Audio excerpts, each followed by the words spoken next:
Sun's finally peeking out. Let's see if we can brighten your day here with some new rules for relationships, because the rules are changing these days, always changing, on everything from arguing to having sex. We want to make sure you're current on the rules. So this time with our He Said, She Said treatment, Dr. Logan Levkoff, author of the upcoming book, How to Get Your Wife to Have Sex with You, and Joe Levy, editor-in-chief of Maxim magazine. Get right to the point. Are here to weigh in. What's that book about? Earmuffs, kids, earmuffs.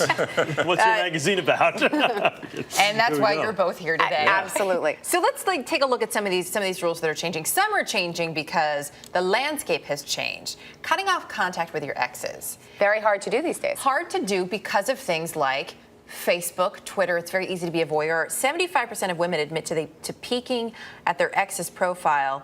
34% of men say they are totally against their significant other friending someone. Right. So men are a little bit insecure about their female partners, tremendously checking in insecure. and having... It's not a little bit. We're very insecure. We are. We're very insecure. At least you admit it. That's a really good thing. And you know what? Pay attention to us and our insecurities, and we'll be very loyal. We're like dogs that way. But this whole idea that you have a relationship with someone, then you have to break it off. If we broke it off, it's for a reason, and we're not really interested in getting back together with you. But so nothing to worry about then. Definitely nothing to worry about. Just because you want to look doesn't mean that you want to go any further than that. Maybe you're curious. Maybe you want to make sure that you made out better. That curiosity, yes, you did. If you're moving on, you made out better. There's a reason you broke up. Pay attention to that. It's too easy to be in contact. Of course, if you're already platonic friends, if the relationship is a while ago, maybe it's okay. But social media gives you these networks where oftentimes your friends are friendly anyway with your exes, so it's really hard to get away from them. And the spider web gets even more sticky that way. That's my point. If you're moving on, move on. And the best way to do it, make a clean break. That's how you know. I would say just be secure and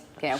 It is kind of ridiculous, though, when you think about how the rules have changed, because the one thing that you hear now, even, people, I'm going to say people my age in their 40s are like, oh, so-and-so, yeah, we broke up, and they defriended me from Facebook right away. I'm just like, why is that even in the conversation? Why is it even an issue? But even think about the context. A relationship isn't always just an emotional relationship. Sometimes it's just about sex. So the idea that you can never be friends with anyone you had any kind of encounter with seems silly. That actually brings up another interesting point I think we wanted to touch on about sex. No strings attached sex, sort of a one-night stand. It used to be that could never go anywhere. Is that still the rule?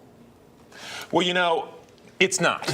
Apparently it's not. And yet I'm a little old-fashioned about this. The question is, what do you want? Do you want a relationship, or do you want what they call on Craigslist a casual encounter? And this is the other disclaimer. Stay away from Craigslist. Right, and we're not recommending that. I think it's certainly possible that this whole idea that we have to wait till a certain time or have a certain kind of relationship in order to get what we want physically seems silly to me. And besides, do you really want someone in your life for a long period of time who's going to judge you just because you had sex early on anyway in a casual There's a difference between early on and no strings attached. Seriously, no strings attached. It says no strings, no attachment. And all relationships start with that spark of physical attraction.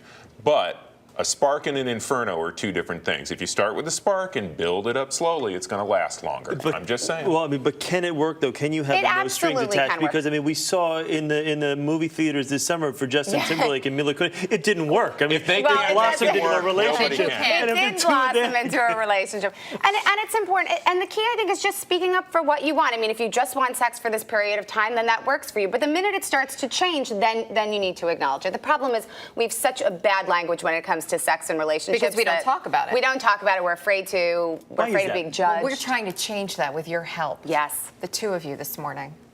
So there you go. Now discuss amongst yourselves. Sex. Have a discussion today. Exactly. It is Boy, great. that'll make it popular at the office. It is great breakfast time talk. Just get it out of the way before you leave the house for work in the morning. Not the sex, the talking. That'd be nice. You know what? Talking. Both. It's okay. It's a great way to start the day. You're Talking or discussion and time together. Logan, Joe, nice to have both of you with us. Sure. Or you could just skip the talking.